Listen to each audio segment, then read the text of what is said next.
Good morning. I hope you can all hear me. Welcome to this second webinar on tomato brown rugose fruit virus hosted by AHDB.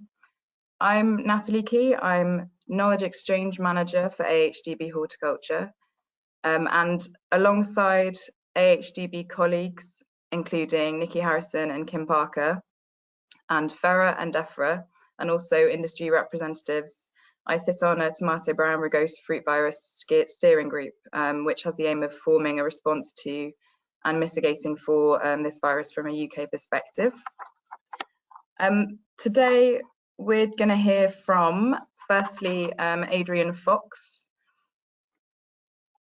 Oh, I think my presentation's not working, which is helpful. There we go. Who's going to talk about the latest practical recommendations coming out of the AHDB funded tomato brown rugose fruit virus survival and disinfection project. We'll then move on to Matthew Everett from Defra, who is going to talk about the current legislation relating to tomato brown rugose fruit virus in the UK, and also what to do in the situation of an outbreak. Thirdly, we'll move on to Dave Kaye from AHDAS, who's going to provide us with an overview of his fact-finding trip to Germany, the Netherlands and Israel, and also how they're managing the virus in these countries and whether there are lessons we can apply to UK production. So for information throughout the webinar, the audience is muted, but you can ask questions by submitting them through the questions box. There'll be opportunity to ask questions after each session and at the end of the webinar as well. Ideally, please indicate who the question is for if you have a preference. Any questions that we don't answer during the webinar will be saved, and where possible, these will be answered afterwards and added to the AHDB website. Similarly, after the webinar is over, if you have follow-up questions, please email them to me on natalie.key@ahdb.org.uk. This webinar is being recorded and will be made available on our web pages as well, so you'll be able to access the content after it's finished. During the webinar, if there are any problems which you can't highlight to me via the questions box, please also email me.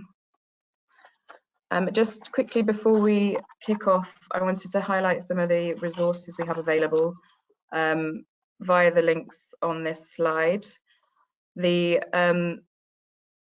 have different information on the background of the virus, hygiene recommendations, risk assessments, updates from that survival and disinfection project, and symptom gallery for identification, as well as the previous webinar we held. And as I said, this webinar will also be made available. And we update these as and when we have more information. So let's kick off then I will pass over to Adrian. Hold on a second.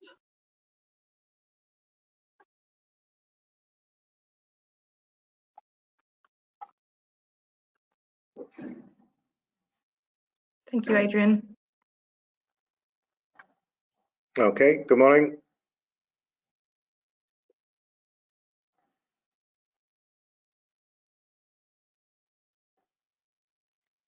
Good morning. My name is Adrian Fox from Fera Science Limited. I've been heading up some of the research work that's been looking at survival and disinfection of the virus.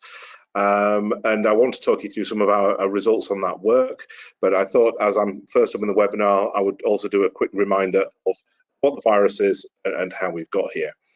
So it's primarily a virus that affects tomatoes and peppers. And it's a member of the genus Tobamovirus, which are contact transmissible viruses. It really has come to the fore because it affects tomatoes that have the resistance genes that would normally make them resistant to Tobamoviruses, and this virus can overcome that resistance. So although the virus is called tomato brown rugose fruit virus, the thing you're most likely to see first would be leaf symptoms. And these can be very subtle or they can be more marked, but normally you'd see some kind of mottling and yellowing, as we've got on the side picture, or some rugosity in the leaf, and eventually yellowing and possibly wilting as well. What I would say is, as with most viruses, plants have got quite a limited range of reactions to virus, and this doesn't look too dissimilar from the effects you get with a lot of other tomato viruses.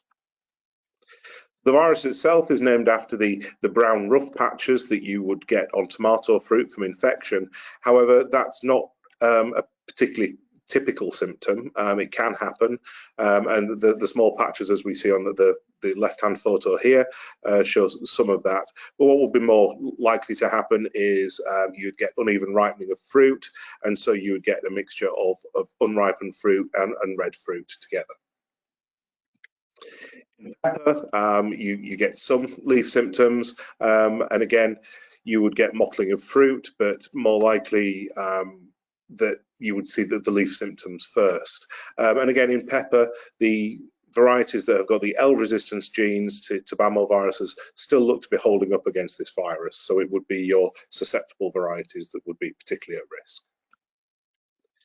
So the virus was first reported 2014, so just about 5-6 years ago in Israel, and was reported at that point to be spreading widely in Israel, but we'll hear more from Dave later in the webinar about the situation there.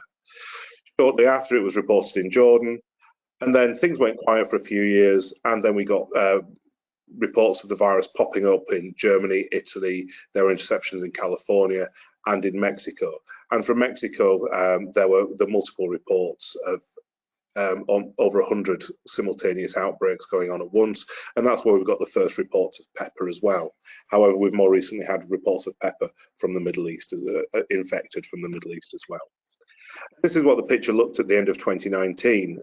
So as you see, practically every tomato growing country in Europe has been affected, outbreaks in other US states, Mexico again, and we had an report of aubergine. However, this looks to be seed related, and we haven't yet, as far as I'm aware, had an outbreak in an aubergine crop.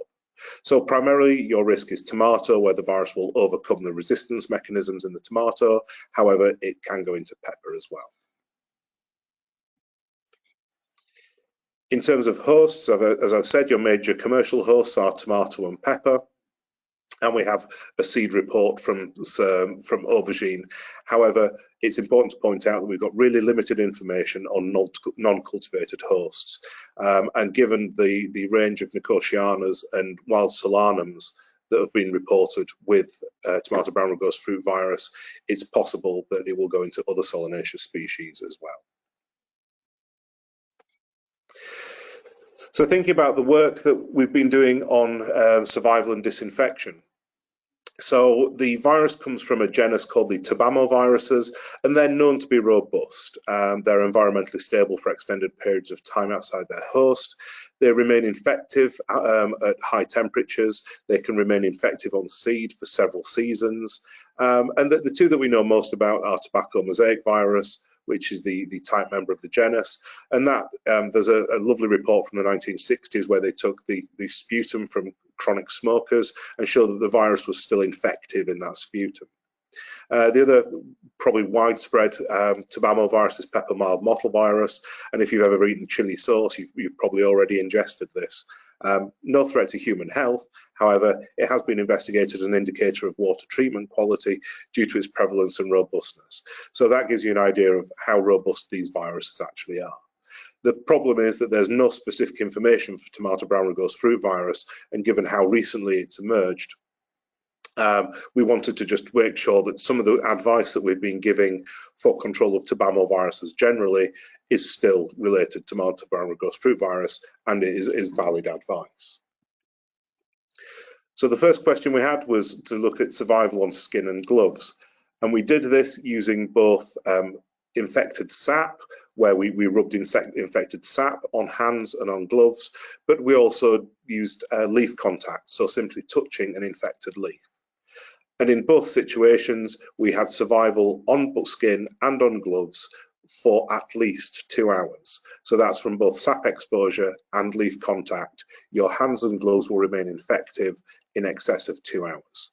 And we stopped at 2 hours, not because the results weren't coming up positive, but we stopped at 2 hours because that's how long we ran the experiment for, and to go any longer than that would have been unkind on the staff that were doing the work, given they were walking around with hands that were covered in a highly infectious disease.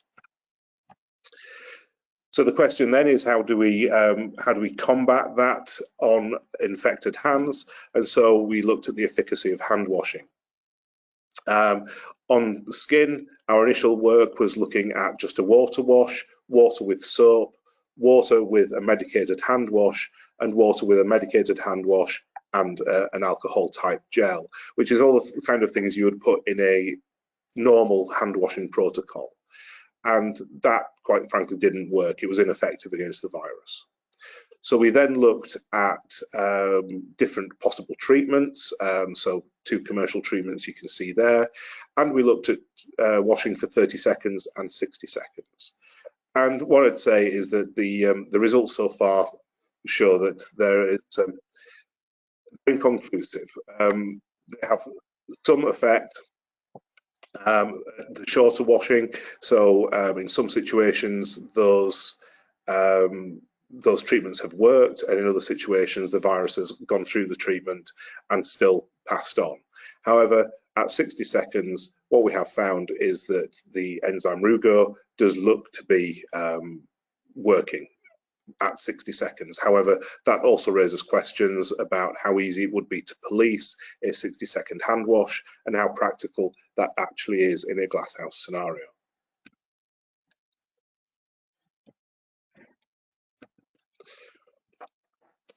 After we'd looked at survival on skin and gloves, the next question was to look at the survival on different glasshouse surfaces.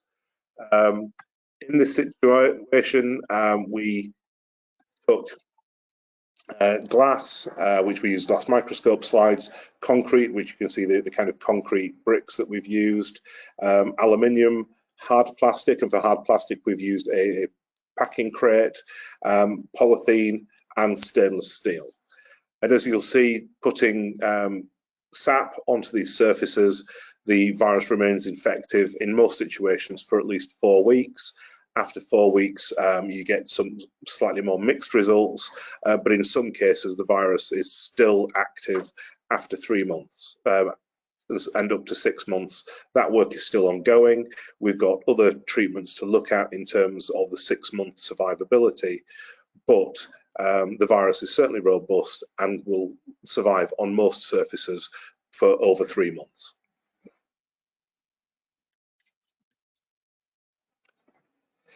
So this then raised a question that, given how robust the virus is, how do you actually get rid of it? So one thing we wanted to look at was whether hot water treatment of picking crates would be effective in terms of removing the virus. And as I said, we know for viruses that they remain infective at high temperatures, and so we looked at a 5-minute hot water soak at 70 degrees and a 5-minute hot water soak at 90 degrees. So what the table here shows is that the pre-treatment was just checking that when we'd put infective sap onto the surface, it was still infective before we started the treatment. We then soaked for 5 minutes at the different temperatures, and as you can see, at 90 degrees we got the virus denatured, and that's been repeated, and that effect holds up. But at 70 degrees we didn't get effective control, but once we used Virkon, which is one of our disinfectants, we got control in both situations. So what we'd recommend is that if you can treat plastic crates at high temperatures in excess of 90 degrees for at least a short period of time, that will have some effect on the infectivity of the virus. We also wanted to look at the efficacy of different disinfectants. So we used all the same surfaces that we've used for the survival work, and initially we wanted to look at just short contact, because obviously within a working glasshouse scenario, the ability to be able to clean something down quickly is of paramount importance. And as you'll see here, for the treatments we've currently tried, the 1-minute treatment is ineffective against the virus. The only one we've got some longer treatment results for at the moment is Virkon S, and that at 1 hour at 1% appears to be effective at controlling the virus. So we're now working onwards from there. We're looking at the broader range of products on the longer treatment times, and that's very much work in progress. And we'll be looking at that 60-minute contact time for those other products, and we'll also be repeating the Virkon S at 1 hour just to make sure that that holds up as a treatment. So from this work, we can look at the different possible routes of dissemination of the virus. And we know that contact, mechanical, pollination by bumblebees have all been demonstrated, at least experimentally, for brown rugose fruit virus. There's still the question about seed-borne contamination or true seed infection. We know that that holds up for other viruses and other contact-transmitted viruses, but it's yet to be demonstrated and reported for brown rugose fruit virus. Again, we know for other contact-transmitted viruses that irrigation water may also pose a risk, as may soil and compost. And we know that infected fruit going through pack houses will carry the virus, and you can pick up the infected virions on your fingers, and that again gives you a potential source for contamination. Again, similar with vegetable boxes, if you got contact with fruit or contact with fruit sap, that will again raise questions about the potential for contamination entering into a clean glasshouse. And we're also considering other routes such as non-seed products, processed foods and other vectors. And whilst these are considered to be potential risks for other contact transmitted viruses, it's key to point out that they've not yet been demonstrated for brown rugose fruit virus. So this really leaves us with only being able to recommend hygiene best practice at the moment, and supported by disinfectants, and hopefully as the work goes on we will find more useful disinfectant products and regimes that we can then add into this advice. But here's a picture of one of our inspectors from APHA, Marcus Lazenby, showing the kind of overshoes and protective clothing that we'd consider to be essential when moving into a glass house to avoid bringing contamination in, or once you're in there to stop spreading contamination around in the glass house. And so in terms of the current advice for hygiene best practice, given the somewhat mixed results we've had for hand washing, I think we have to say, please try and use disposable gloves, and you change them as often as necessary. And I appreciate that is a bit of a piece of string advice, because how often is as necessary, and that will come down to a risk assessment in every situation that you're in within your glass house. Use disposable clothes and overshoes. If you don't use disposable clothes and overshoes, then staff should wear clothing only used within that glass house, and then that should be regularly laundered at high temperatures to make sure that you haven't got carryover of virus. It's also worth considering implementing zonal working, and this would be something that we would really recommend in an outbreak situation to prevent moving infection further within the glasshouse. However, implementing it as a prophylactic measure may also give you good control and stop the virus spreading, because there will be a period between infection and seeing symptoms where you could be inadvertently spreading the virus around. And again, disinfection of equipment within the glasshouse, tools, and so hopefully the infection work we've done and the disinfection work we've done should help to formulate some disinfection protocols that can be of use to growers. You can also engineer situations to limit exposure of your glasshouse, so we'd advise restricting access to the place of production and only allow people into your glasshouse that should be there. Don't have visitors, be very careful about who else comes in. And if you train those staff to recognise plant diseases and to follow best practice for a high health crop, again, those eyes and ears of your staff are one of your best defences against the virus coming in and it being seen quickly when it does arrive. As with zonal working, you should consider limiting movement of staff. So you shouldn't have staff moving from packing facilities into production facilities and vice versa. And ideally, and I appreciate this isn't possible in most situations, but if you can prohibit sorting and packing of produce on your sites, so you're not bringing fruit from off-site onto your site, then that will again limit the exposure to contamination coming onto your site. And similarly, if you prohibit consumption of susceptible hosts and only provide staff with fruit from your own production facility for them to eat while they're on site, and that will again prevent contamination that could inadvertently pass the virus into your crop. And something that I think people don't really think about, but the things that you have on you, and I think most people have a mobile phone on them at all times these days, but again, those can be sources of contamination that could harbour infection. So things like jewellery, watches, mobile phones, limit access of people taking them into the glasshouse, but also if people have them, try to limit them using them within the glasshouse. And so if mobile phones are to be brought on site, they should be placed in sealed plastic disinfected covers so that you know that there's no chance of contamination from that source into your crop. So in summary, the first outbreak of ToBRFV brown rugose fruit virus was recorded in 2014 and is now reported from at least 13 countries, and we have several more anecdotal reports that we still don't have confirmation of at the moment. So the virus is spreading rapidly. The virus is extremely robust and it can be transmitted mechanically and through contact. And at the moment, there is no currently available commercial germplasm, so there are no commercially available resistant varieties. Long distance movement is likely and through seed-borne infection, and even though you may get low seed infection rates, the risk of that seed becoming an infected plant, which then forms a source of inoculum for your crop, is quite high. But also remember, movement of the virus is possible through plants of planting and infected fruit. And at the present time, we have limited options for mitigating against the virus, and that really falls down to diagnostic-led surveillance, making sure that seeds are tested, young plants are tested before you bring them on site, and also implementing good hygiene measures on your sites and within your crops.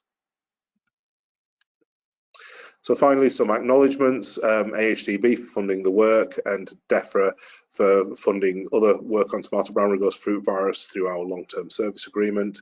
The Fera virology team who sat around with virus on their hands for far too long, including Anna, Leanne and Stephen.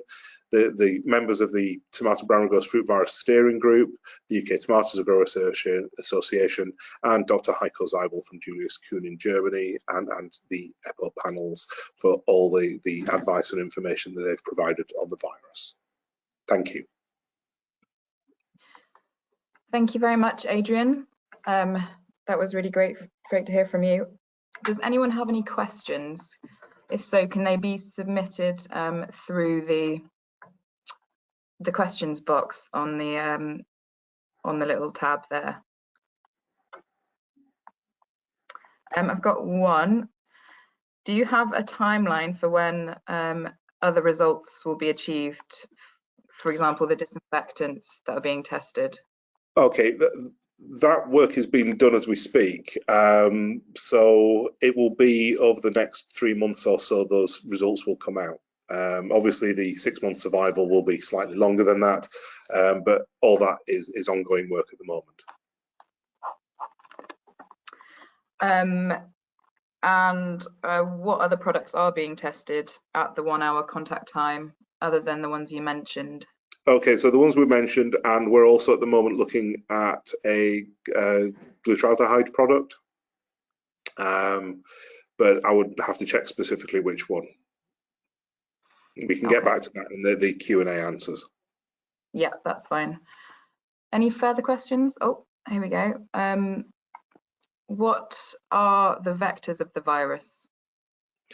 So the vectors, it's not vectored in the traditional sense through insects. The vectors would be primarily contact transmission on humans. We know that bumblebees will transmit the virus through pollination activity, but again, that's picking up the virus and passing it on rather than true vector transmission. The major risks are really through seed transmission and through bringing in infected plants onto your sites. Thank you. What was the contact time tested for Virkon after tray washing? That was, I think, 5 minutes. But again, I'll have to double check, and we'll get that in the Q&A. Yeah, that's fine. Okay, I think that's it for questions at the moment. As I said, if there are questions that crop up throughout, please submit them via that box. Otherwise, we'll pass over to Matthew.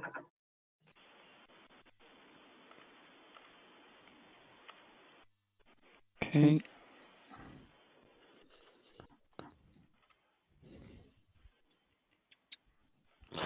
Okay, thank you. So as you just heard from Adrian, tomato brown rugose fruit virus is a very significant pest with the potential for huge economic impact to our tomato and pepper industries.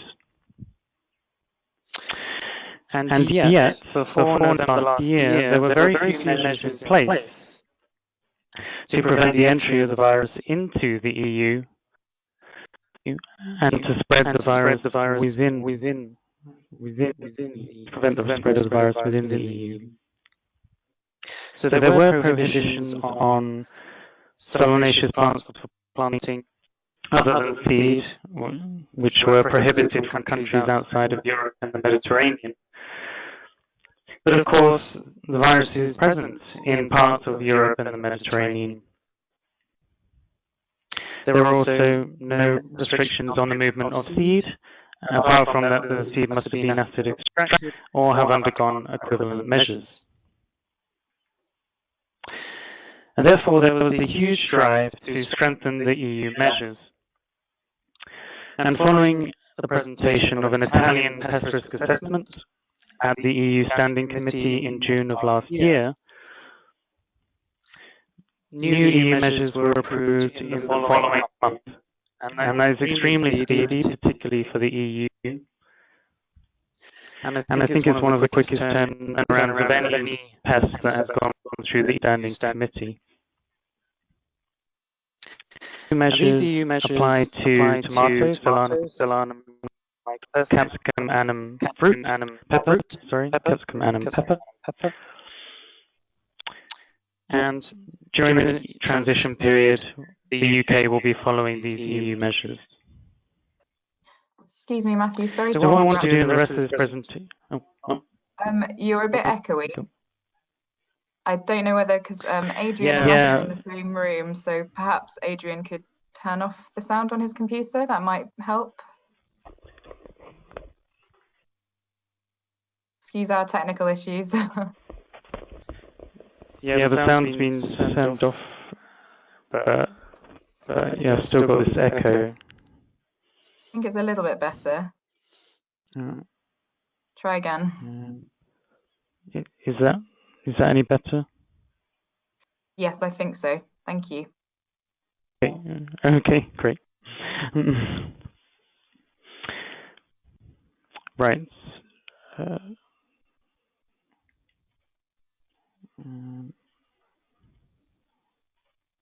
Okay.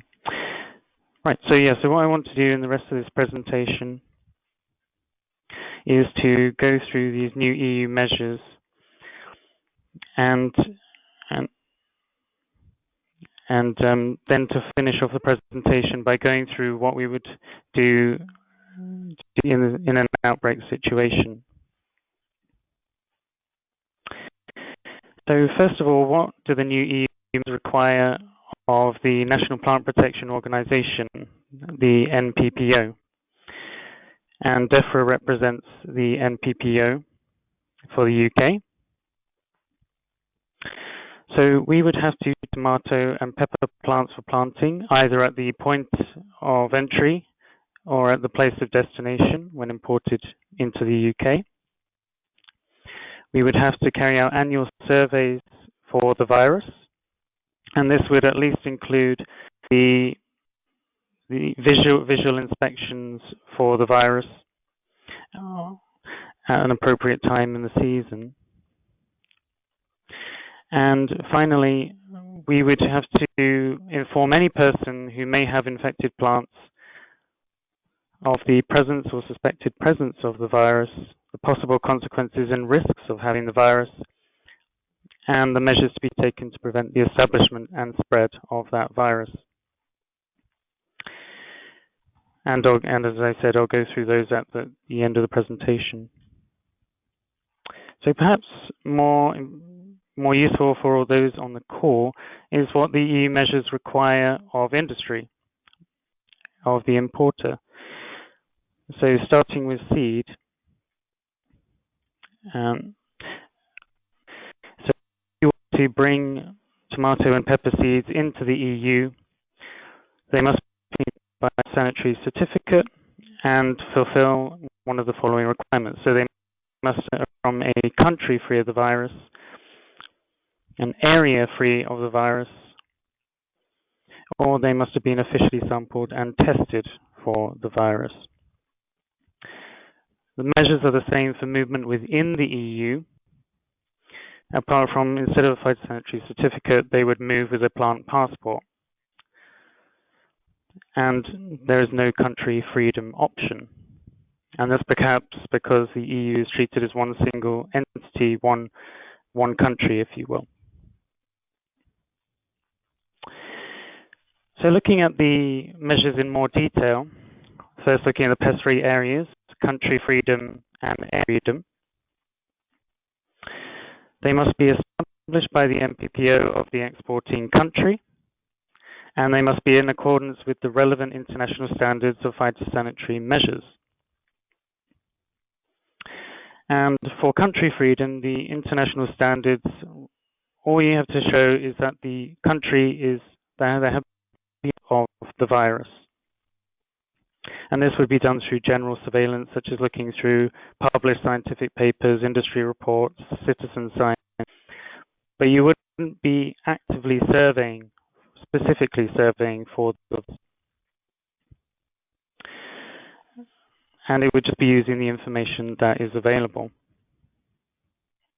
Whereas for area freedom, where you have a country where the virus is present, but you want to show an area within it is free of the virus,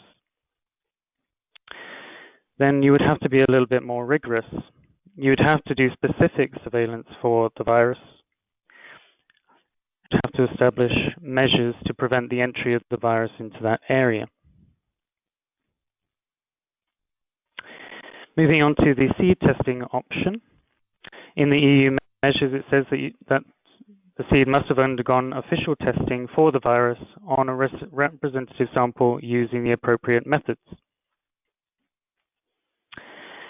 And then this raises a question of how much seed you should be testing. And really, if you want to be confident that your batch of seed is free of the virus, then you need to be testing in the region of 3,000 seeds. And this has been recommended by the International Seed Testing Association for testing of tobamoviruses. And it would give you a confidence level of about 95%, finding a 0.1% level of infection. Right, moving on to plants for planting other than seed. The measures are quite similar to seed. So if you want to move tomato and pepper plants for planting into the EU, they must come in with a phytosanitary certificate, and they can be from a country free of the virus or an area free of the virus, just seed.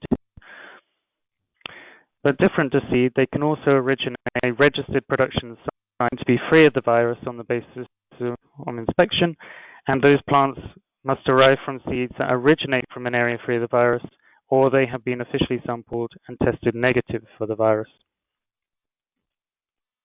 And the movement within the EU, the measures are the same, apart from instead of a phytosanitary certificate, you have a plant passport, and there is no country freedom option. So those are the measures to prevent the entry of the virus into the EU and into the UK, and to prevent it spreading within the EU. But what action would we take if there is an outbreak in the UK? And of course, there has been an outbreak in the UK in Kent in July last year. And the measures that were implemented during that outbreak will likely be similar for any future outbreak of the virus.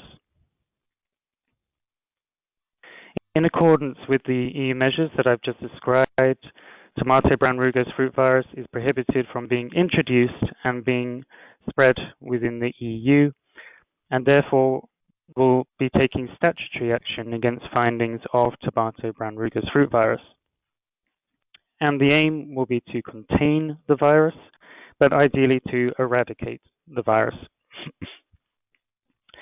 The action that we will take will be very much on a case-by-case basis, but as a guide,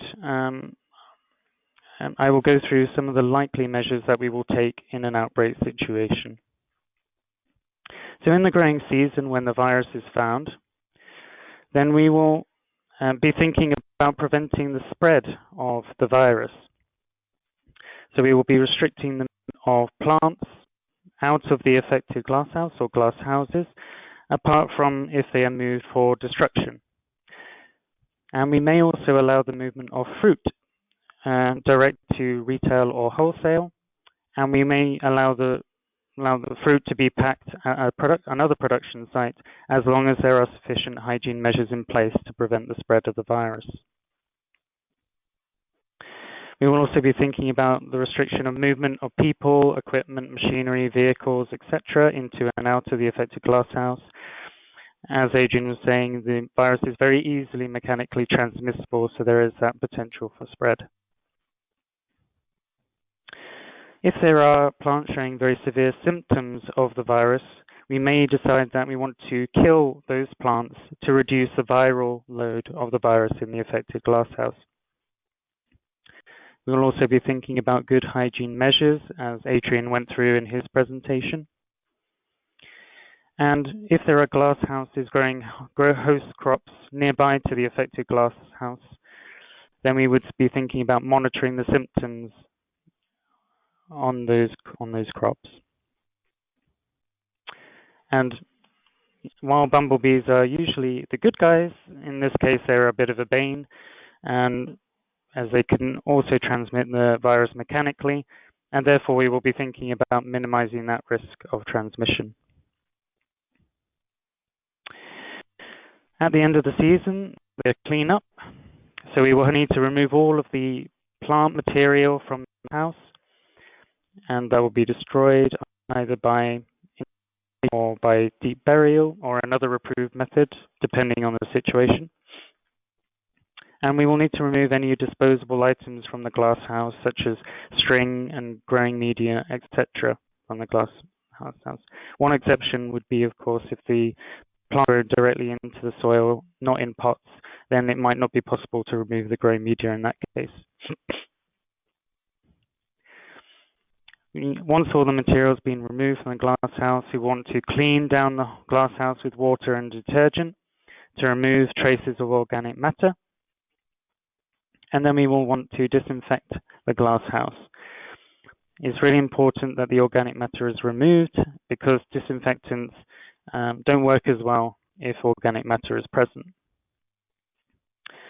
We will also need to be thinking about preventing cell-sown tomato and pepper seed germination, which can act as a reservoir for the virus. Then be a host-free period, and the length of that free period will be dependent on the situation. And it is likely that we might want to take swabs of the affected glasshouse during that free period to show that the cleaning and disinfection has been effective and that the virus is not present. And after the new crop is planted, we will be inspecting that crop for symptoms of virus in spring. Likely in spring when the symptoms are more likely to be apparent.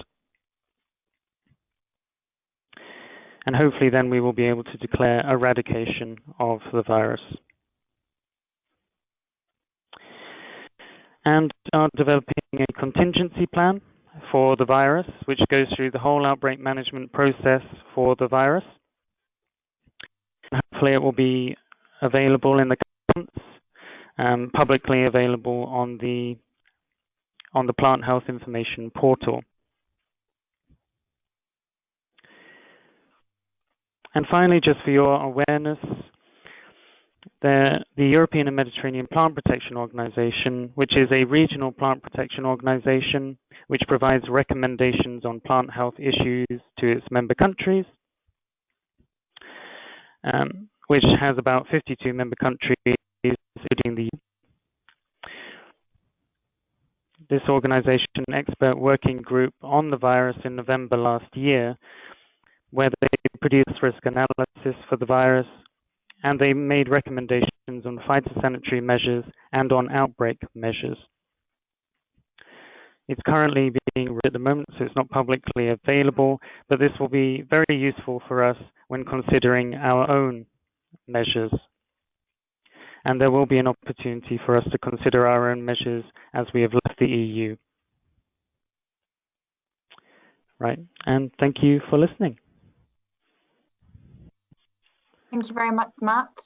I've just got a couple of questions that have come in for you at the moment. Okay. What changes, if any, are expected to the legislation with Brexit? So there is no change to the EU measures at the moment. We will be following these EU measures during the transition period to December, and we would be transposing those EU measures into our own legislation at the end of the transition period. But as I said,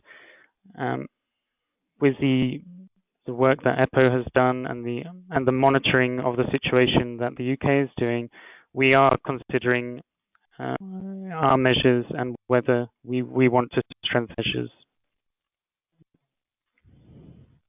Okay, thank you. Another question. How should organic matter be disposed of? Should it be composted, or infected organic matter? Should it be composted or burnt? Yeah,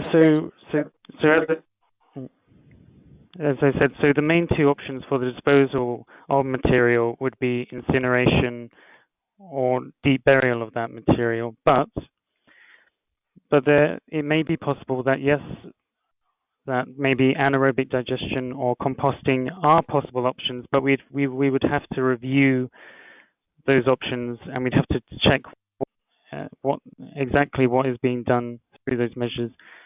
It would have to be very much done on a case-by-case basis.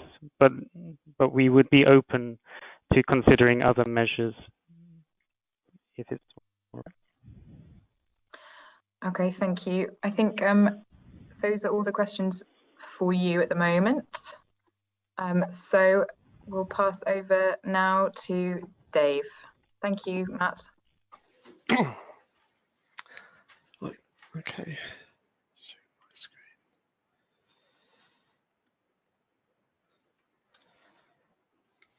Right, hopefully you can all see this. Good morning, everyone. My name's Dave Kaye. I'm a plant pathologist for RSK-ADAS, and I'm going to talk to you today about the tomato brown rugose fruit virus fact-finding trips to Israel and Europe, which I undertook last year.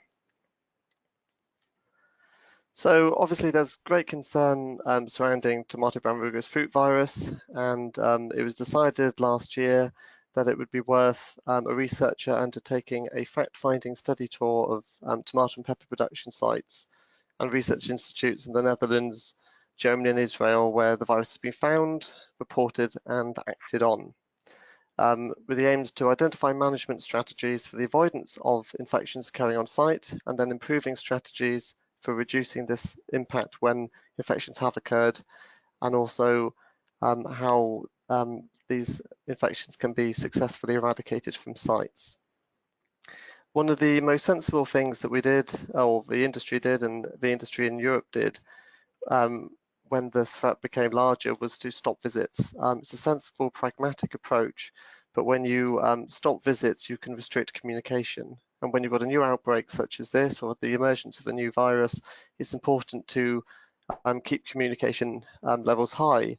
So it was hoped that if someone such as myself went out to speak to people directly, that would facilitate open and honest discussions to make sure we got as much useful information available as possible for not just the UK industry, but for all. So I ended up on 2 trips, one to Germany and the Netherlands and one to Israel. And you can see just maps, and the green pins show the stops I went to. I visited all aspects of the of tomato production, so seed breeders and producers, propagators, growers, extension workers and phytopathologists, and several diagnostic laboratories and researchers. So Nacktown-Bau, the German Chamber of Agriculture for the North Rhine-Westphalia region, the Julius Kühn Institute and the Volcani Center. Shortly before my first trip, which was to Europe in, I think it was October, was the first official outbreak of the virus in the Netherlands. So I wasn't able to visit any growers in the Netherlands during that trip, but I did visit one of the German growers who suffered the infection in 2018 and met with 3 growers in the southwest of Israel who also had the infection. I was due to go back and visit some pepper growers in Israel, but due to escalating political tensions in Israel, it was unsafe to do so. So unfortunately, I didn't visit any pepper growers. So rather than talk about each what I learned from each country individually, I thought I would go through the 3 stages of production. So from seed production, propagation and main crop growing, and then raise any interesting points that I learned along the way. A lot of what I've got to say today will be similar to what we've heard already from Adrian and Matt, because they're common sense practices. So it's good to see in a way that a lot of what everyone's already doing is already good practice. So as Adrian said, the virus is already present on the seed coat. Is only present on the seed coat. We're not seeing it in the endosperm of the seed, which makes controlling it much easier, because if there are infected seed, it can be successfully eradicated or deactivated on the surface of the seed, which makes controlling it more easy. As Adrian said, the rate of transmission from infected seed is likely to be very low and probably won't be considered one of the main transmission routes, although it is possible probably. This is actually under investigation, so I visited Aviv Dombrowski at the Volcani Institute in Israel, and they've taken seed from infected fruit, and then they've planted that in sterile soil, and then they're just letting that grow. They're not interfering with it, so they're not touching it, so there's no risk of contamination, and they're letting it grow, and then at a certain stage they're testing it using the ELISA method to see whether it's infected. And when I spoke to Aviv in November, they tested over 1,100 plants from infected seed, and not a single one of them had demonstrated infection.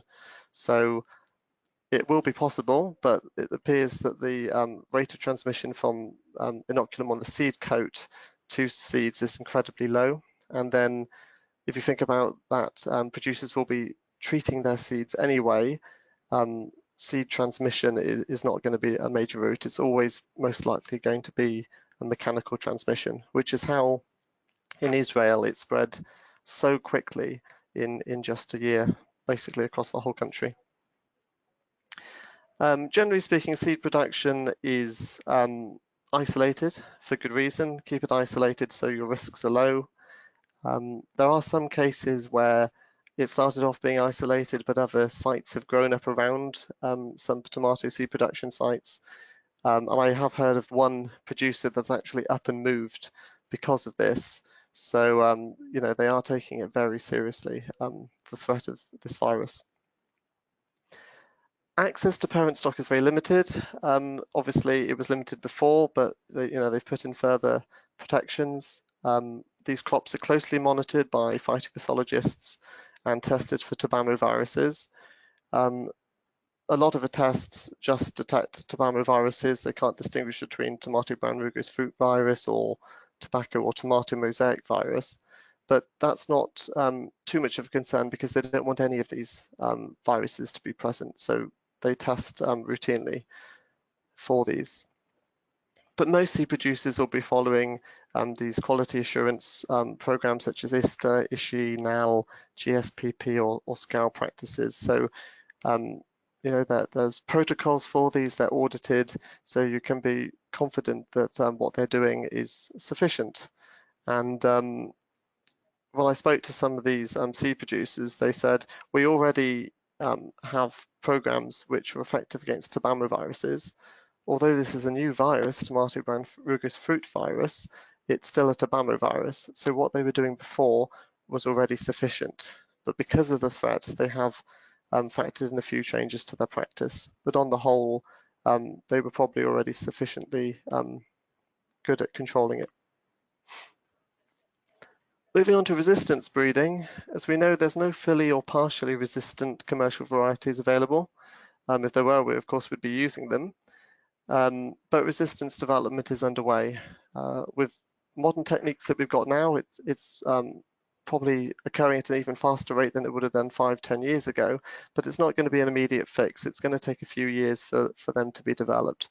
But it's such a concern that you can be confident that all the seed producers are going to be focusing a lot of their efforts on developing resistance to the virus. A resistant rootstock has been developed by the Volcani Centre. Remember, if you saw, we're at the Tomato Growers Conference in July last year, or September, Aviv Dombrowski spoke and he explained that in Israel they grow in the soil. They repeat grow year on year in the soil, and you can have infested material in that soil which can lead to infections from young plants which are planted. So a resistant rootstock has a real benefit in somewhere like Israel, but may not be that useful in more Western Europe growing ways. And also, rootstock is good, but you can still get mechanical transmission from the grafted variety by touch or however. So although it will delay symptoms, it's unlikely to stop them from occurring at all on the plant if there's a high viral load present. When I was in Israel, I also met with a second breeder, and they explained that they considered they may have found a second source of resistance. This is being investigated. They're trialing it this year on grower sites. Hopefully this is the case, but it's still early days and they'll be testing that over the next few years. But you know, I had limited time in Israel. I met with as many people as I could, but it's really promising to see with just a few people that I did meet that a lot of work's being done on resistance and they are getting somewhere. So hopefully there will be resistance coming through in the not too distant future. But then that also needs to be bred into the commercial varieties we use. Just to note that varieties asymptomatic to tomato brown rugose fruit virus do exist. These aren't resistant, so these will still have the virus and they can act as reservoirs for future infections. Because they've switched to two crop cycles a year now in Israel, there's probably a yield penalty of having an asymptomatic variety. So they wouldn't necessarily be something that you would consider growing as an option, because you would risk spreading these infection if you had it unknowingly from these varieties to susceptible varieties on your site. But there is varietal differences being seen, but we just don't know much about European varieties and how they respond to the virus at this point. Moving on to propagation. So propagators take it incredibly seriously. I met with a large group of propagators in the Netherlands and also with two of the largest propagators in Israel. And they all have the same message: avoidance is key. They supply a large amount of the industries, so there's a lot of risk involved with propagation. But yes, similar to the seed producers, a lot of these will follow GSPP or ISTA or ISHI guidance, and they will always request seed certificates and keep records.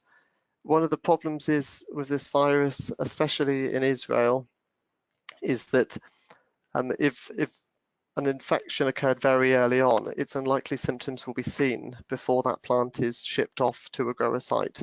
So if the propagators are confident with their practices, then they need to make sure that those seeds are cleaned sufficiently, and seed certificates are the only way of confirming that. But they have updated their site hygiene measures, propagators, as new information emerges, and they continue to do so as we gather more information and share more information. Access to sites is very restricted. When I visited the propagator in Holland, I was asked to arrive first thing in the morning to ensure I hadn't been to any other sites. I went through one of these hygiene locks you can see in the image there. And that's not just a good physical machine to clean your hands and feet, but it's also like a physical visual reminder of the importance of hygiene. And these are the entrance and exit to all sites of this propagation business.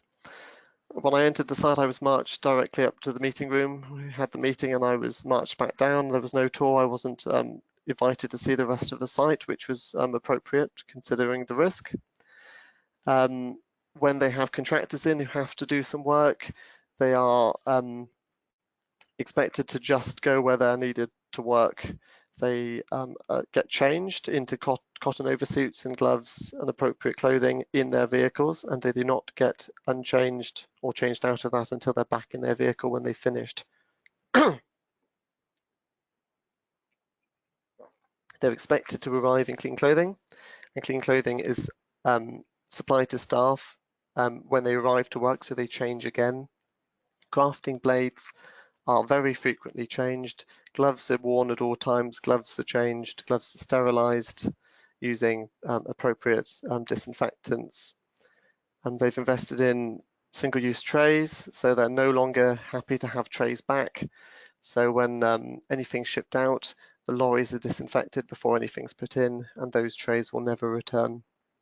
They have cleaning machines for their trolleys, and always make sure that effective disinfectants are used at appropriate rates for sufficient time.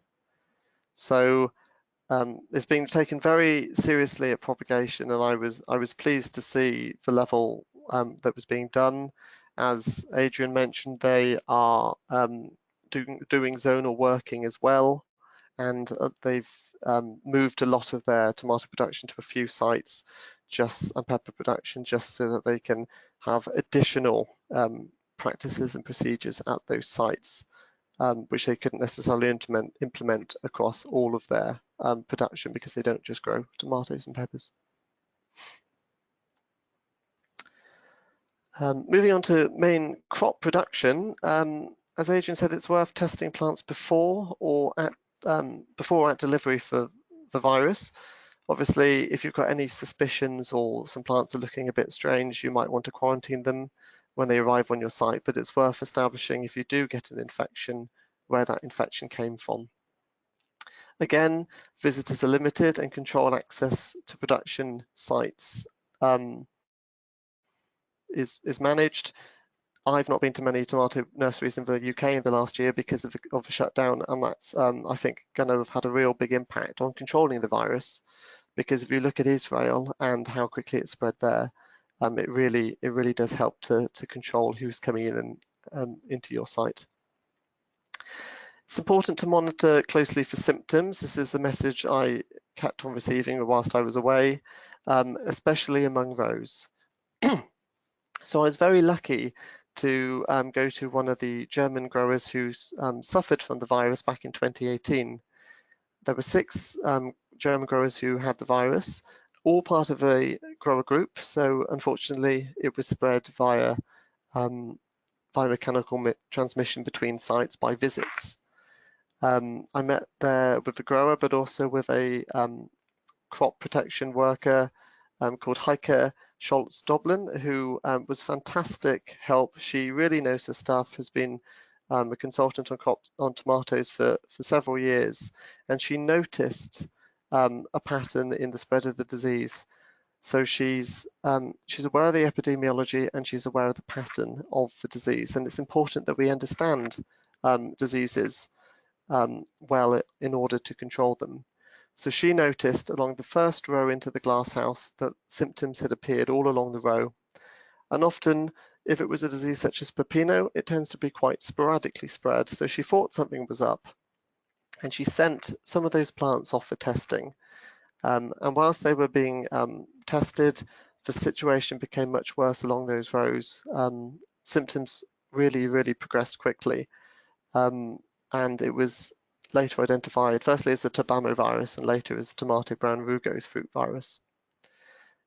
She did this with the help of the Julius Kühn Institute and the Chamber of Agriculture in Germany, but also she contacted the Volcani Center, and between them they came up with a hygiene protocol, which actually led to the successful eradication of tomato brown rugose fruit virus from all 6 sites in 2018. So you don't want it on your site, but if you do get it, if you are sensible and you do a comprehensive cleanup in a protected setting, it is possible to eliminate the virus, and we've eliminated it from the UK as well. So that's a really positive outcome, I suppose, of a negative thing that happened.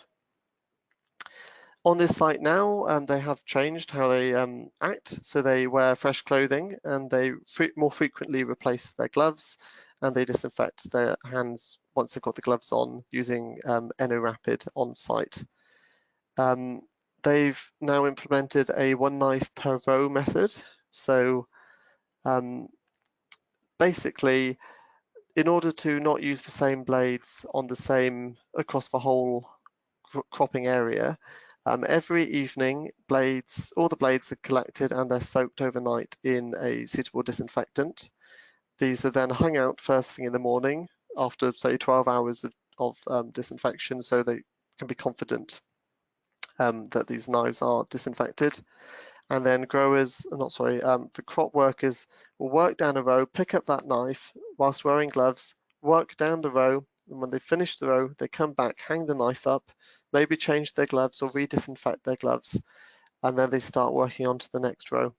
And the idea is that this will prevent the spread from row to row if there is inoculum present. The Netherlands, I spoke to another consultant in the Netherlands, and they have a similar system, but they just use 2 knives. So when a trolley is going down a row, somebody's working with a clean disinfected knife, they're working along the row, and whilst they're going down, another blade is soaking in suitable disinfectant. And by the time they've reached the end of the first row, they can then put that blade into the disinfectant, get the other blade out, which hopefully has had sufficient time to be disinfected. That's something worth investigating to make sure that that is sufficient time. And then they'll disinfect their gloves and start working back the other row. So it's a similar technique that's been identified by growers in Germany and Netherlands and is being used. Just a reminder, if you do have any suspected areas which you're concerned about, please do quarantine them as soon as possible. When you're quarantining anything, consider closing hives until testing is complete. As Matt said, and Adrian actually, bees have been implicated as transmitters of the virus, but they're not going to be a major problem, because if there's already in order for them to spread the virus, there already has to be a high enough level of inoculum on the site for them to encounter. So it's worth closing the hives as a precaution to stop maybe further spread, but bees aren't going to be your main risk. The German growers that I visited grow in boxes, and they have coir in there which they just top up each year after they've removed the plants. If you've got suspected infection or you're concerned, make sure that you replace your growing media each year. Be careful with how you replace this. Don't just dump it outside the site.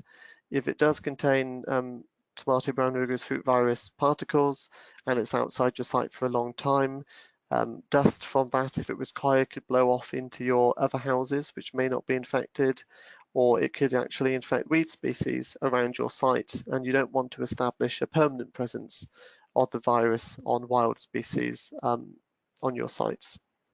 So dispose of your growing media and any infected plants carefully. As Matthew said, whether that's incineration, deep burial or composting will depend on the recommendations that Defra produce. But in Germany, they incinerate everything because they want to be confident they've got rid of it. In the Netherlands, I believe they compost or will compost, but that has to be done at a certified composting facility where they can be confident that sufficient duration of time and sufficient temperatures have been achieved to make sure that all virus is deactivated. At clean down, it's important to ensure that your contractors and equipment and their equipment is all clean. Discussions in the Netherlands and Germany, people said that some contractors will visit several sites in one day. So unless they're cleaning their equipment well, if they encounter a infected site in the morning, there's a good risk they're going to spread that between sites. So make sure that anyone you have on is always clean and their equipment is clean. They wear protective clothing and everything's disinfected before you let anything on site. Perhaps ask them where they've been so you know your risks. And then just use disinfectants known to work against the virus at their maximum rates and for appropriate durations to maximize their effectiveness. Make sure you use it as effectively as well. So if it says to spray on or apply as a foam, do your research into what's best, and we can look at the results from Fera as well for guidance on that. Moving on to Israel. So although Israel grow very differently to us, there is still lessons that we can learn from them. They grow pretty much all their tomatoes in one region, the West Negev region in the southwest of Israel. It's a very arid region. They repeat crop over and over again, often with very short breaks. Occasionally they're solarized, but on the whole they won't. No other crops in there. So it's really intensive tomato production, always in the soil, almost always in the soil. So because of this, the inoculum level has built up over the last 4 or 5 years, and they just have to live with it. So in order to maximize yields, but they can't get rid of the virus, everything is delay based. It's not going to be avoidance based like it is in Europe. And this has given them some insights which are useful. Generally speaking, their site hygiene is very poor compared to ours or compared to Europe. And as I said, the soil is infested with plant debris containing the virus, and there's weed species which are present in the house which will also exhibit symptoms. So again, we don't tend to have weed species or many weed issues in the West, but and they do, and that is a concern.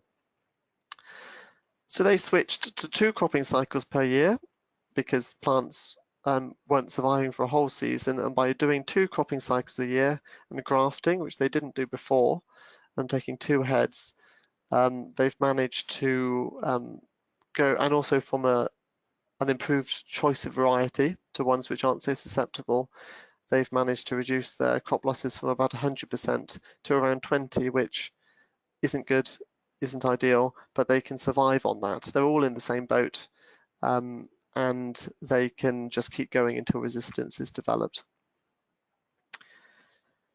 One of the major recurring points, I suppose, of the trip was that symptom severity has been linked to plant stress.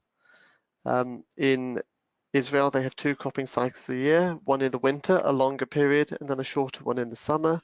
In the summer, the symptoms tend to be much worse because of the high heat. I spoke to a breeder who has sites in Turkey where they can actually grow tomatoes at incredibly cold temperatures during the winter months, down as low as 4 degrees. But the cold temperatures, the shock of that, actually brings out more severe symptoms there. So heat or cold. In Holland and Germany, we saw a lot of symptoms coming through towards the end of the year, into the growing season, and that might be down to shorter day lengths, which might stress the plants. And also in Israel, because they're in the semi-desert West Negev region, occasionally they have to irrigate with desalinated water, and that means that desalinated water often has a low magnesium level, so they get deficiencies in the plants, and the plants which are showing deficiencies not only obviously have a change in their growth characteristics, but they are more highly susceptible to symptoms developing. So maximize focus on your plant health, as well as avoiding any undue stress. Obviously, picking and growing generatively can be stressful to the plants, but try and avoid any unnecessary stress if possible. Just a few images now. So this is a standard Israeli production site in that region of Israel from November. You can see it's just grown directly into the soil. Easily, I mean, you could, when I was walking along here, you were easily catching some soil. It wasn't level, you were kicking it up without meaning to, and that could hit the plants. And if that's got viral particles, you could infect them. There was no disinfectants available. These are all net houses, by the way. No disinfectants available at the door. We bought our own cotton oversuits and everything with us. But yes, it's not very clear from this picture, but this crop isn't that old, but you're already seeing symptoms. And there were weeds around, but I don't think you can see any weeds in that picture. But here is a weed. So this weed species, weed species do act as a source of infection in Israel. So I'm not sure what this weed is, but you can see symptoms of the virus already. So some growers do mulch, but you need to make sure that we're aware of weed species which may act as a host. In Israel, they're looking at this right now, the Volcani Centre again, but we don't know much about what can be hosts in the UK, but it'll most likely be the solanaceous weeds, which hopefully you'll be keeping low around production sites anyway. Not all sites are the same, and I visited a site with high hygiene standards when I was in Israel, and the differences were like chalk and cheese, to be honest. Where somebody growing like this might only get about 6 to 8 trusses from one of their crops. This grower can get up to 10 or even 12. But it underlies the importance of hygiene. As a plant pathologist, I always go on about hygiene, but it really does make a difference to what you can achieve, and it does make a big difference to this grower. So they've covered the floor in MyPacks to reduce, obviously, access to the soil and being kicked up with virus particles. They grow in grow bags in coir slabs, which is different to most of the growers over there. And they use fresh clothing and gloves. So again, gloves are worn by everyone at all times and changed frequently. And they actually get given boiler suits with a different number of the day on it. So there's 1 to 6, Sunday to Friday, and each day the crop workers wear a different number so that it's clear that nothing's been worn from the day before. And clothing throughout, whether it was Germany, Israel, or the Netherlands, is seen as a key way of controlling the disease. This site used disinfectants. There were foot dips and there were hand disinfectants as well. And they limit access to the sites for staff and machinery and equipment, and it makes a massive difference. They also train their staff, and that is another thing that people raised. Make sure that your staff and not just your higher staff, make sure everyone's aware of what the symptoms look like, because when they come in, they can spread quite rapidly, so you need to get on it as soon as possible.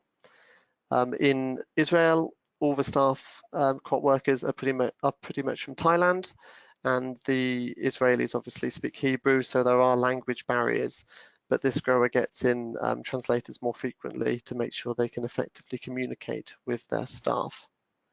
And they also monitor them. So they use this monitoring software, which is called the pickup barcode system. And so the crop workers scan to say when they finished a row. This allows the grower to receive direct updates on how efficient things are going, the efficiency of the workers, but also if there's issues, these can then be traced back and to the individual staff members. And then if you can trace where those staff members have been, if you're worried that the virus is spreading, if they're spreading the virus. It's also in Hebrew for the grower, but the workers receive it in Thai, so it's another way of communicating. But monitoring seems to be something that they're quite interested in for disease management. And actually, if you're worried that you're being watched, you tend to make sure that you're a bit more efficient in what you do anyway. After, you can see from this picture how close these net houses are together. The two I visited, which I've shown you pictures from, they were about 15 meters apart. This is all the growing media that's just been dumped outside the site from that one, the clean house we just showed photos of. You can see that if it's a blustery, windy day, particles could blow out into your neighbour's net houses, infecting that, and also, yeah, it's just potentially acting as an inoculum source. So please don't, store things like that on your sites for too long. That's probably being quite effectively solarized, which isn't an option we'll have in the UK, and that will end up just going to pineapple production. So there's probably quite a tomato brown rugose fruit virus inoculum load wherever they grow pineapples in Israel as well now. So in conclusion, I haven't been able to cover everything today. It's been quite a quick description of some of the main points. If you want more information, please go onto the AHDB website. Before Christmas, I released a summary, I suppose, of what I've learned, including things I haven't talked about today. You can see, if you go onto the AHDB website, you'll find that. But if you can't find it for any reason, just Google my name, Dave Kaye, and then best practice for tomato brown rugose fruit virus findings from Europe and Israel, and you'll find it. So there's more information there, but the report will be released soon. But breeding is in development for resistance. It's only a matter of time, but for now, just really focus on avoidance. And if you do have an outbreak, make sure that you get on it as quick as possible and follow sensible rules to make sure that we can eradicate it from your site. Review all your practices, and it's important to make a site-specific plan for you. So look at what we've got, but make it specific for your site. Limit all access if possible, and just let people and equipment where they need to be, and consider zonal working. Train all staff, no matter who they are, on the symptoms, because that could be a real benefit, and just keep on monitoring crops and consider monitoring your staff.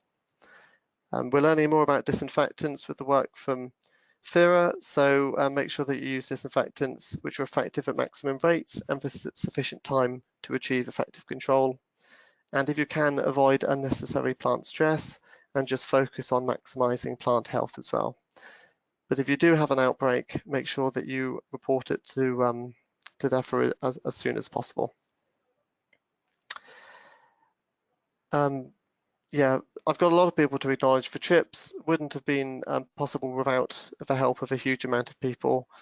Basically, the entire tomato industry, I think I contacted at some point, so thank you for them, and the AHDB for funding it, of course, and the steering group. Tim O'Neill for his contacts, former ADAS plant pathologist. Heike Schultz-Doblin, who was fantastic help. She was the extension worker in Germany. Joey Kelman, who provided fantastic support to me in Israel. I'm very grateful for that. The sites I visited that I can name: Nacktownbau, the German Chamber of Agriculture, Grown Agro Control, Heiko at the Julius Kuhn Institute, Aviv at the Volcani Center, and all individuals visited, and those who couldn't be visited but were happy to supply me with information and supported the project. Thank you. Any questions? Thank you very much, Dave. That was really interesting and comprehensive, so that's great. Got a couple of questions. I think some of them will also probably extend out to Adrian and Matt, but one initially, did you, from what you've seen, did you have any recommendations for organic production?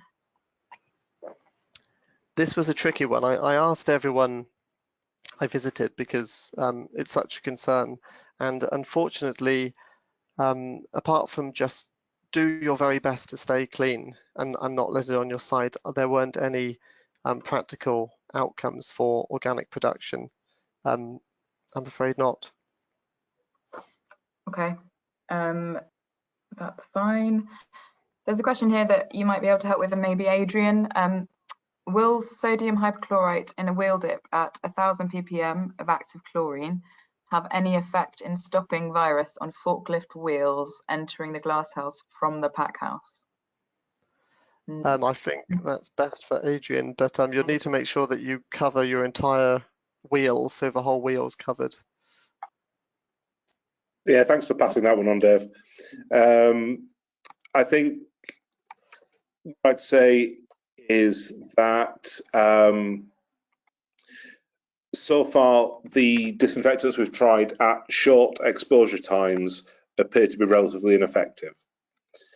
Over and above that, there's the question mark of the practicalities of being able to disinfect a wheel within a rotation, which you're going to be sub 1 minute in terms of actual exposure. You're going to have the issues of how you clean it down.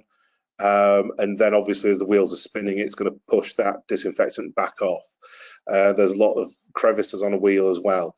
So looking at tyres is something we would like to do. And at the moment, we're just trying to work out the practicalities of how we do that within disinfection. So I think it's a don't really know is the ultimate answer. Have there been any reported updates to outbreaks this year? Adrian, do you have any updates on that side? The latest we've had is the outbreak in Spain. In terms of Europe, further afield, I'm not aware of any further outbreaks reported, but certainly for Europe, given the season, it's fairly early on in terms of the Northern European season, so time will tell. But as I said, the latest we have is the information on outbreaks in Spain. And with that in mind, going back to your presentation, Adrian, with the outbreaks in Spain and the Netherlands that are currently under eradication, do we have any insight to what stage they're at with that currently? Obviously, things are moving quite quickly. I think in both Spain and the Netherlands, the information we get is that when outbreaks in individual houses are found, they are under eradication. But to formally say that something is eradicated, you have to go through a full cropping cycle after your cleanup to show that you've got no carryover of the disease. So early days for some of those outbreaks, as I say, in both those countries, as far as I'm aware, the situation is moving. And as things are being found, action is being taken.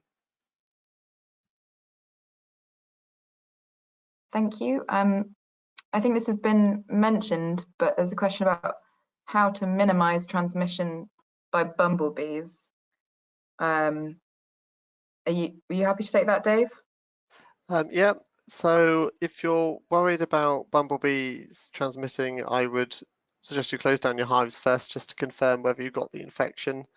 And then I think I've heard of some screens being that very fine mesh being put over windows, whether or not that will stop them from being able to spread between sites. But I think if you've got it in a compartment, you're not going to realistically be able to stop spread of bumblebees in one compartment.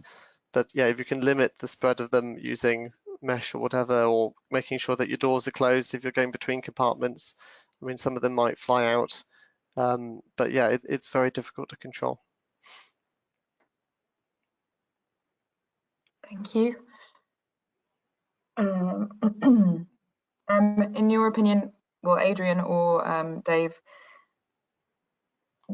what further work in terms of research needs to be done, or what can we do in this country to protect ourselves, research-wise?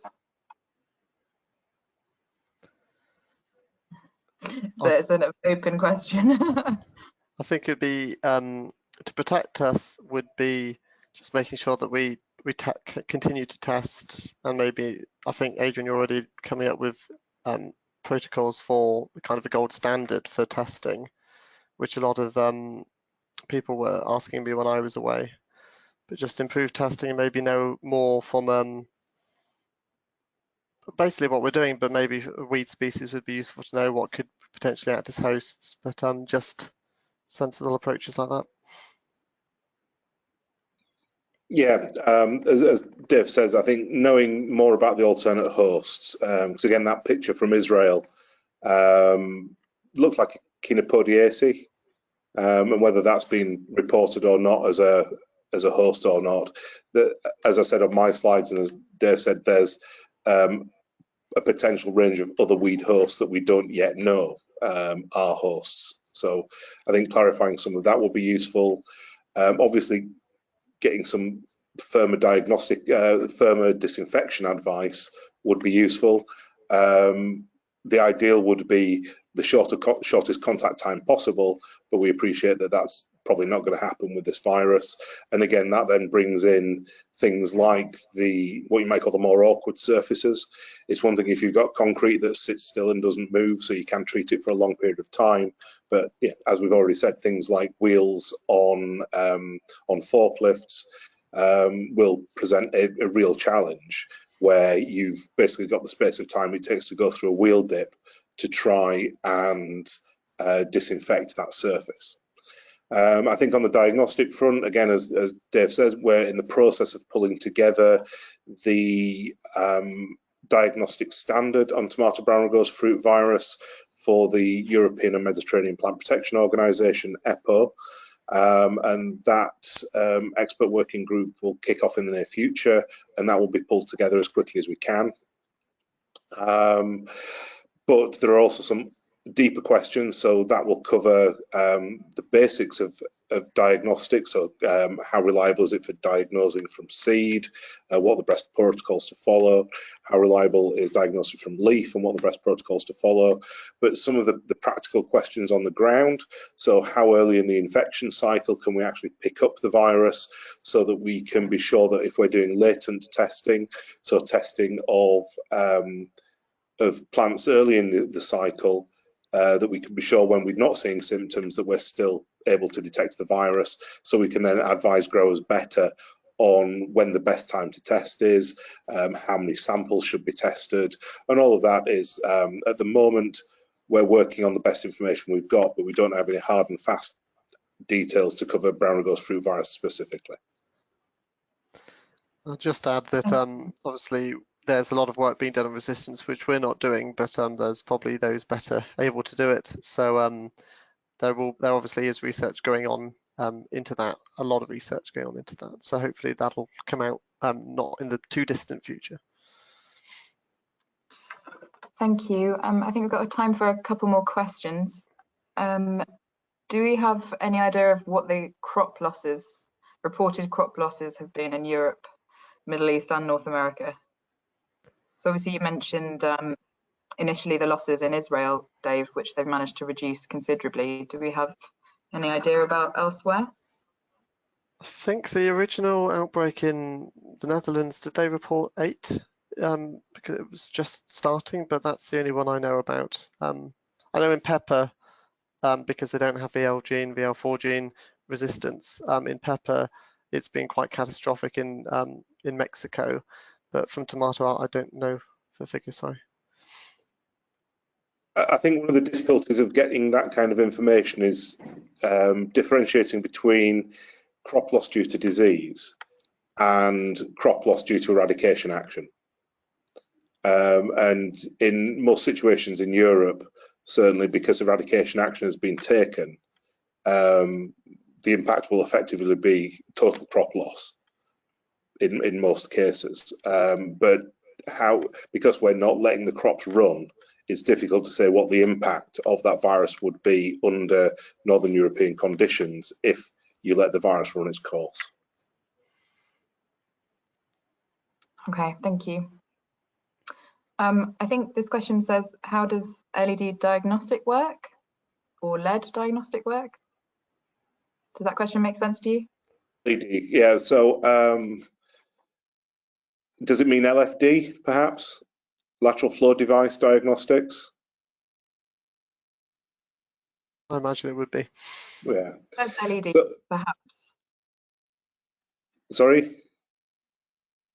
The question says LED, but I think maybe okay. You're right. I think if it's LFD, that will be lateral flow device type diagnostics, which essentially are an anti-sera based diagnostic that works in a similar way to an ELISA test, where you have an antibody that's specific to the virus that's coating, in the case of an LFD, a membrane, and it works in the same way as a pregnancy testing kit would work, that you would drip sap in a buffer onto the membrane, it would work its way up the membrane, and you would see a line go darker if the virus was present.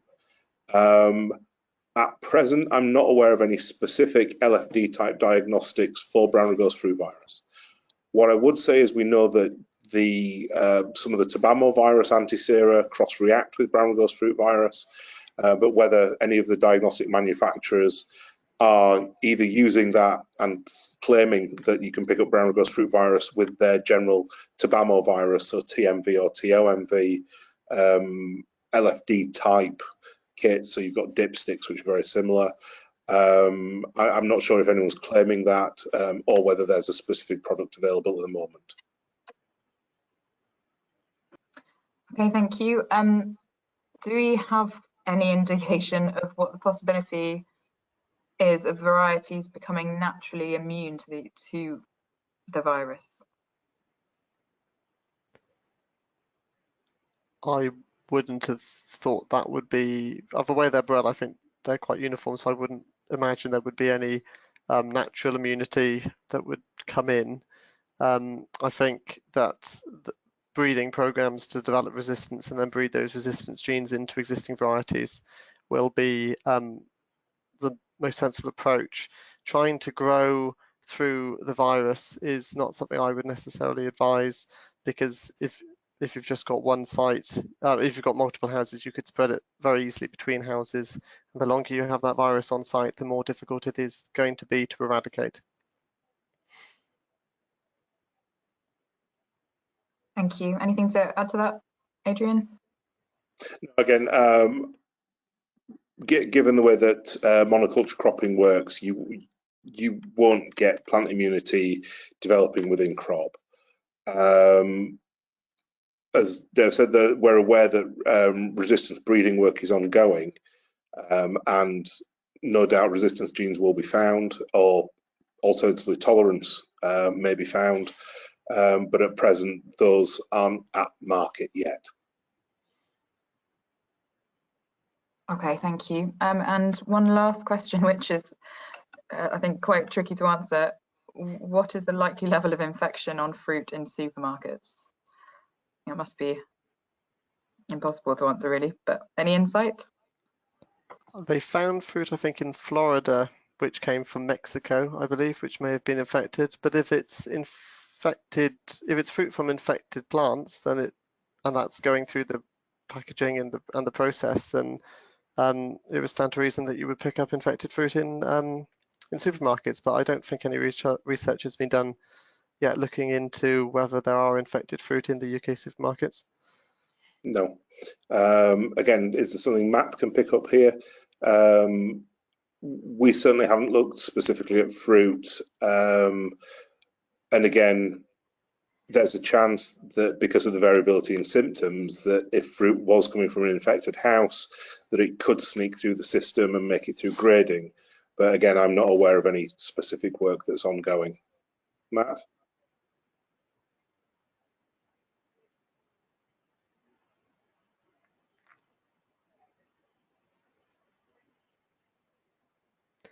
There are some varieties in Israel which the major symptoms were seen definitely on the leaves, which meant that the plants didn't produce fruit for very long at all, but those fruits didn't necessarily have much in the way of symptoms on at all, so they could very easily get through.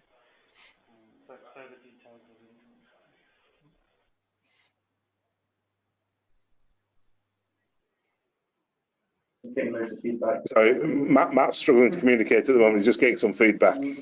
Okay. Anything you can feed via you? Yeah, because or come round. Yeah. We're actually sitting at the opposite end of the table, so if Matt comes around the table, he can we'll just talk on mic. Keep it simple solutions. Grab the chair.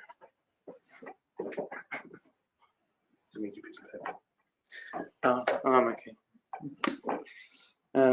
Yes, so the question was about the level of incidence in fruit.